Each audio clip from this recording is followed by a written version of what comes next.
हम हैं red network, हम करते हैं जन की बात। बिहार में आंध्र प्रदेश समेत दूसरे राज्यों से आने वाले मछलियों पर रोक लगाए जाने के विरोध में जो मल्लाह समुदाय है, निषाद समुदाय है, यहाँ अनिश्चितकालीन अनशन पर बैठा हुआ है। ये पिछले 22 जनवरी से अनशन पर बैठे हुए हैं और बताया जा रहा है कि ये 38 जो ज़िला है वहाँ से निषाद समुदाय के लोग आए हैं और हर ज़िला से एक एक व्यक्ति निषाद समुदाय का यहाँ अनशन पर बैठा हुआ है। इनकी मांग है कि जब तक सरकार आंध्र प्रदेश समेत दूसरे राज्यों से आने वाली मछलियों पर जो रोक लगाई है उसे नहीं हटाती है, तब तक इनका आमरण अनशन चलता रहेगा। हम आपको बता दें कि वीआईपी पार्टी के सन ऑफ मल्लाह मुकेश साहनी के नेतृत्व में यहाँ लोग धरना प्रदर्शन के साथ साथ अनशन पर बैठे हुए हैं। वीआईपी पार्टी के सन ऑफ मल्लाह के नाम से जाने जाने वाले मुकेश साहनी के नेतृत्व में यहाँ लोग धरने पे अनशन पे बैठे हुए हैं और लगातार सरकार से मछली पर बैन हटाने की मांग कर रहे हैं। इनका आरोप है कि सरकार ने जो मछलियों पर रोक लगाई है वो एक राजनीतिक साजिश है। आइए देखते हैं इस पूरे मामले पर मुकेश साहनी जो वीआईपी पार्टी के अध्यक्ष हैं उनका क्या कहना है। निश्चित तौर पे जब से हमारा एक कार्यक्रम चला पूरे बिहार में माछ भात खाएंगे, महागठबंधन को जिताएंगे, ये कार्यक्रम जब से चला और कहीं ना कहीं बिहार सरकार माननीय मुख्यमंत्री नीतीश कुमार जी को पेट में दर्द होने लगा और इसका कारण है कि बिहार में मछुआरों को परेशान करने के लिए पूरे बिहार में मछली बंद करने का उन्होंने षड्यंत्र रचा, जिसमें उन्होंने बताया कि फार्मिंग पाया जा रहा है, जबकि ऐसी कोई बात नहीं है। आंध्र प्रदेश के सरकार सीएम ने भी कह दिया कि इस तरीके का हमने जाँच किया, उसमें कोई इस तरीके का पाया नहीं गया। तो कहीं ना कहीं नीतीश कुमार जी को पेट में दर्द हो रहा है, क्योंकि हम लोग महागठबंधन के लोग माछ भात खा रहे हैं, नीतीश जी को नहीं मिल रहा है। तो हमने निर्णय लिया कि कल हमें मछली भात बनाएंगे और बढ़िया से व्यवस्था सेट करके नीतीश जी के आवास पे भेजेंगे। माननीय मुख्यमंत्री जी नीतीश जी मछली भात खाइए और बिहार का मछली चालू कर दीजिए, ये हम उनसे निवेदन करेंगे कि आप मछली भात खाइए, आपको अपना पेट में दर्द बुझाइए और बिहार में मछली को जल्द से जल्द चालू करवाइए। आपको लगता है कि सीएम नीतीश कुमार मछली एक्सेप्ट करेंगे? हम तो भेजेंगे। उनको दर्द इसी बात से है कि सब तेजस्वी जी को, हमारे मांझी जी को, उपेंद्र जी को, सबको मछली भात खिला रहे हैं, सब मजबूती से हम लोग पूरे बिहार में प्रचार कर रहे हैं, लेकिन उनको दर्द हो रहा है कि वो उनको मछली भात नहीं मिल रहा है। तो हम लोग उनके इधर भेजेंगे और माछ भात खिलाएंगे। तो आपके आंदोलन के डर की वजह से उन्होंने निश्चित तौर पे, और कहीं ना कहीं ये षड्यंत्र है। आंध्र प्रदेश के सरकार जो वहाँ के चीफ मिनिस्टर है अपना चंद्रबाबू नायडू जी, उनको परेशान करने के लिए इस तरीके का षड्यंत्र रचा जा रहा है। आरएसएस बीजेपी का एजेंडा है, क्योंकि वहाँ से 200 ट्रक मछली रोज भारत के 22 राज्य में जाता है और कहीं ना कहीं देश के प्रधानमंत्री के लिए तीसरा विकल्प के लिए वो खड़ा हो रहे हैं और उनको रोकने के लिए, परेशान करने के लिए इस तरीके का नीतीश जी के कंधे पे बंदूक रख के षड्यंत्र रचा जा रहा है कि हम मछली को बिहार में बंद करेंगे, उसके बाद 22 राज्य में बंद करेंगे और कहीं ना कहीं 22 राज्य में बंद होगा तो कहीं ना आंध्र प्रदेश के जो सरकार है वो परेशान होगा, उनका अर्थव्यवस्था खराब होगा, वहाँ के 50 लाख मछुआरा बेघर होगा, वहाँ के रोजी रोटी से संकट में आएगा। तो इसका ये षड्यंत्र रचा जा रहा है, उससे हमारे पूरे बिहार के मछुआरा परेशान होगा। ये उनकी सोची समझी साजिश है। तो इसलिए हम लोग आने वाले समय में लड़ाई लड़ेंगे, क्योंकि उनके रिपोर्ट जो बिहार का जो बताया गया कि बिहार में हम मछली लिए, उसमें सैंपल में हमने जांच कराया, उसमें पाया गया कि उसमें फार्मिंग पाया गया। तो सरासर ये झूठ है, क्योंकि मैं मान लूँगा कि बिहार से बाहर से मछली आने वाले में इस तरीके का केमिकल हो सकता है, लेकिन बिहार के मछली में कैसे हो सकता है? जो मछली सुबह में तालाब से निकलता है, शाम तक किसी के चूल्हा पे पहुंच जाता है, जिंदा मछली में, लोकल मछली में इस तरीके का केमिकल हो ही नहीं सकता। अगर आपके रिपोर्ट में इस तरीके का बताया गया तो कहीं ना कहीं आपका रिपोर्ट गलत है। और चंद्रबाबू नायडू जी ने वहाँ आंध्र प्रदेश में जाँच कराया, हर मछली मंडी में उन्होंने अपना सर्च किया, वहाँ पर उनको बताया गया कि वहाँ पर इस तरीके का कोई केमिकल नहीं पाया। तो कहीं ना कहीं ये षड्यंत्र रचा जा रहा है वहाँ के सीएम को परेशान करने के लिए, 22 राज्य के मछुआरों को परेशान करने के लिए, बिहार में खास करके निषाद को टारगेट करके इस तरीके से ये किया जा रहा है, ये परेशान हो। लेकिन हम लोग मजबूती से लड़ाई लड़ रहे हैं पूरे बिहार में। नीतीश जी से पहले हम पूरे बिहार में आज मछली बंद कर दिए, हम लोग स्ट्राइक पे चले गए। सरकार अपना निर्णय ले, सही से जाँच कराए। मैं नहीं चाहूँगा कि बिहार के जनता 11 करोड़ लोगों को जहर खाना पड़े। आप सही से जाँच कराइए। अगर आपके रिपोर्ट में अगर बताया गया उसमें जहर है तो भाई बिहार में 38 जिला है, 38 जिला में 37 जिला में असर नहीं होगा। सिर्फ पटना ही आपने क्यों बंद किया? तो कहीं ना कहीं आप निषाद समाज को टारगेट में ले रहे हैं कि निषाद समाज क्या कर सकता है, कहाँ तक जा सकता है। आपको पता है कि उसमें कुछ ऐसा है नहीं। सिर्फ आप पहले कोई आग जलने से पहले आप उसको धुंधार को देखना चाहते हैं कि उसमें तेज कितना है।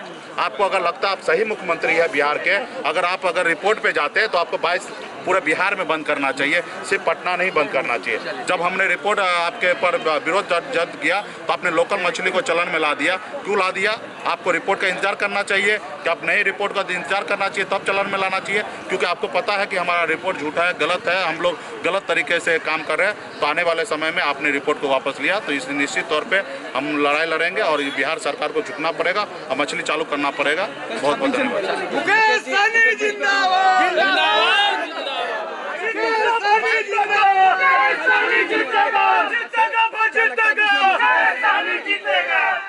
निश्चित तौर पे देखिए, खाना है ये तो निश्चित तौर पे उसमें खाने में कोई उपलब्ध ये नहीं है।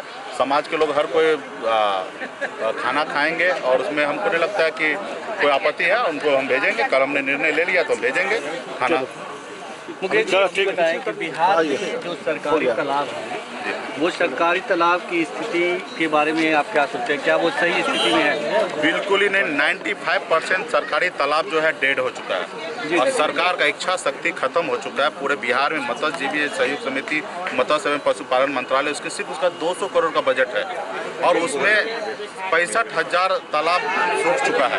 आप अगर सही इच्छा शक्ति हो तो 65,000 तालाब को ओराईकरण करके आप अगर मछली पालन का व्यवसाय अगर बिहार में करेंगे तो हम जो दूसरे राज्य से मछली लाते हैं, हमको दूसरे राज्य से लाना नहीं पड़ेगा। दूसरे राज्य में हम कई सौ ट्रक रोज हम दूसरे राज्य में भेज सकते हैं अगर हमारे, क्योंकि हम बिहार में 15.79% मछुआरा समाज है, बड़े संख्या में बेरोजगार है, उनको काम भी मिल जाएगा और हम लोग इतना मछली उत्पाद करेंगे कि दूसरे राज्य में मछली भेज सकते हैं। तो ये कहीं ना कहीं सरकार का इच्छा शक्ति नहीं है और हम लोग आने वाले समय में मांग करेंगे कि बिहार के जितने भी तालाब है उसको ओराईकरण किया जाए और तालाब को सही चालन में लाए ताकि हम लोग का बिहार में ही मछली उत्पाद हो और लोकल मछली समाज को मिले। क्या आपको लगता है कि जो बिहार सरकार है जो प्रोडक्शन का आंकड़ा पेश करती है वो सही आंकड़ा है? एकदम फर्जी है, फर्जी है। बता देना कहाँ से मछली उनको उत्पाद होता है। हम लोग ट्रक वहीं से भेज देते हैं, वहाँ से मछली लाते हैं। हम आंध्र प्रदेश से मछली नहीं लाएंगे। बता दे, एक भी जगह का नाम बता दे कि वहाँ पे आप ट्रक लेके जाइए मछली मिल जाएगा। सरकार जो पेश कर रहा आंकड़ा वो हम बोलेंगे 100% में 3% भी नहीं है। 100 बहुत है, 3% भी सरकार का आंकड़ा ठीक नहीं है, क्योंकि मछली उत्पाद हो ही नहीं रहा है। लोकल मछली जहाँ तहाँ हो रहा है, मतलब कहीं पे सरकार सिस्टम में नहीं है अभी तक उत्पाद होने का। तो इतना प्रोडक्शन नहीं हो रहा तो क्या इसमें भ्रष्टाचार? हम इस पे एलिगेशन तो नहीं लगा सकते, इस पर हमको पूरा जानकारी नहीं है, लेकिन सरकार जो आंकड़ा लगा रहा है, दिखा रहा है, वो कहीं ना कहीं गलत दिखा रहा है, पूरा का पूरा गलत दिखा रहा है। क्योंकि मछली का आप देखेंगे तो आंध्र प्रदेश से जो लोकल मछली आ रहा है वही मार्केट में बिकता है या लोकल तालाब का मछली होता है। सरकार जो प्रोडक्शन दिखा रहा है, नीली क्रांति का जो नाम उन्होंने दिया वो बिल्कुल ही असफल है। क्योंकि मैं खुद मछुआरा हूँ, मुझे पता है कि दरभंगा जिला में या बिहार में कोई ऐसा तालाब नहीं है। कुछ जगह पे हाँ, मुजफ्फरपुर में कुछ तालाब 10-12 तालाब है जो वहाँ से मछली निकल सकता है। तो उसने जो दावा किया है उतना मछली नहीं निकल रहा है, उसका 3% भी मछली दावा नहीं निकल रहा है। तो इस पर जांच का है और हम निकाल सकते हैं ज़्यादा, हम दूसरे राज्य को मछली भेज सकते हैं, इतना हमारे पास क्षमता है, हमारे पास लोग हैं कि इतना हम मछली को उत्पाद करके दूसरे राज्य में भेज सकते हैं। लेकिन सरकार का इच्छा शक्ति नहीं है, इसके लिए हम लोग आगे काम करें। जो 65,000 तालाब जो डेड पड़ा है, बंद हो चुका है, उसको खोलवाना, उसमें ओराईकरण कर लेना। और नहीं, आप कॉन्ट्रैक्ट दे दीजिए, अगर आपके पास नहीं है पैसा, आप मछुआरा को खाली दे दीजिए लीज पे कि आप खुद इसका और जीर्णोद्धार कर लीजिए, तो मछुआरा खुद सक्षम है उसको ये करने के लिए। लेकिन आपने उस पर भी रोक लगा दिया कि आप उसमें से ना मट्टी निकाल सकते हैं ना कुछ कर सकते हैं, वैसे वैसे पड़ा रहे। आप जो चीज़ बता रहे हैं कि मट्टी निकालना उड़ाई करना, सरकार तो मासिक खर्च कर रही है ना? नहीं, सरकार देखिए 200 करोड़ का बजट से क्या होगा? ये जो काम करने के लिए कम से कम 5,000 करोड़ का बजट लगेगा, तब जाके ये काम होगा। 200 करोड़ से कुछ नहीं होगा। अब बिहार में देखिए विकास कुछ है ही नहीं, विकास का नाम पे सरकार के पास पैसा ही नहीं है। अब पैसा है नहीं तो खर्चा क्या करेगा? और खर्चा करने के लिए पैसा चाहिए, तो बिहार में वो इनकम ही नहीं है। इनकम जहाँ से भी होना था सारा बंद हो चुका है, कोई उद्योग नहीं है, कोई बिजनेस नहीं है, तो इनकम नहीं हो रहा, ना खर्च कर रहा है, खाली लोगों को बेवकूफ़ बना रहा है। आपसे सरकार नहीं चल रहा है तो आप छोड़िए, नए लोगों को आने दीजिए। देखिए बिहार कितना अच्छा चलेगा, रोजगार कैसे यहाँ पे होगा, कैसे यहाँ पे इंडस्ट्रियल आएगा, बहुत सारा यहाँ पे विकल्प है कि यहाँ आ सकता है। लेकिन आप में इच्छा शक्ति नहीं है लोगों को नहीं लाना, और लॉ एंड ऑर्डर आपका जब तक सही नहीं होगा तब तक इंडस्ट्रियल यहाँ पे नहीं आएगा। लॉ एंड ऑर्डर में सरकार एकदम फेल है। कोई नहीं चाहेगा कि हम करोड़ों अरबों रुपया लगाए बिहार में और वहाँ पे गोली का शिकार हो जाए। तो कोई भी दूसरे राज्य से, बिहार के लोग जितने अच्छे अच्छे लोग हैं, पैसे वाले लोग हैं, दूसरे राज्य में जाकर फैक्ट्री खोल के बैठा है। आप उनको अगर आप सुरक्षा मुहैया कराएंगे तो बिहार में उनको काम करने का मौका मिलेगा और अच्छा काम करेंगे, अपने लैंड पे काम करेंगे, अपने घर में काम करेंगे। कोई नहीं चाहेगा दूसरे राज्य में जाकर काम करना। तो निश्चित तौर पे आपका इच्छा शक्ति नहीं है, आपका लॉ एंड ऑर्डर सही नहीं है, और इसके लिए बिहार में उद्योग नहीं है। और जिस रोज लॉ एंड ऑर्डर सही होगा तभी उद्योग बढ़ेगा बिहार में। नहीं लेगा तब तक हम लोगों ने पूरे बिहार में इसी तरीके से धरना प्रदर्शन करेंगे, मजबूती से लड़ाई लड़ेंगे। ये हमारे मुकेश साहनी जी और इनके सभी सहयोगी जो भूख हड़ताल पे यहाँ धरना देने का काम किए, नीतीश कुमार जी की गलत नीति के कारण प्रतिशोध की भावना से ये कदम उठाने का काम किया। और इसमें आप देखिएगा खास तौर पे जो कम्युनिटी है मछुआरों की, गरीब तबका, और लगातार ये नीतीश कुमार जी के राज में करप्शन, भ्रष्टाचार नहीं बंद होता है। इनके राज में अपराध नहीं खत्म होता, लेकिन बालू बंद किया जाता है और लगातार जो है आप देखिएगा मछली बंद किया जाता है और पता नहीं क्या क्या बंदी करने का काम करेंगे। समुदाय के इस धरने में तेजस्वी यादव भी शामिल हुए और उन्होंने क्या कुछ कहा, आइए आपको दिखाते हैं। जब बिहार के मुख्यमंत्री का बोली खराब हो गया, सड़क छाप उन्होंने बोलने का काम किया, तो ये जो पूरा जो ट्रेनिंग है ये नीतीश कुमार इंस्टीट्यूट